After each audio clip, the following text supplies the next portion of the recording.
且我跟大家经常汇报，我们的咳嗽是来自咽喉部还是来自肺部？这个小姐姐咳嗽了好久了，一直是这里干，这个地方干是什么呢？是肾的问题，肾的。所以的话，这个地方要补肾，补多久了？这10多年了。干了10多年了，老是咳啊。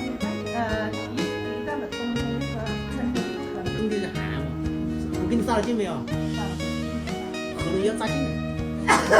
你看，这咳，受不了，受不了一说。不扎了，你帮我开药了。你看你这个坏。我扎不了。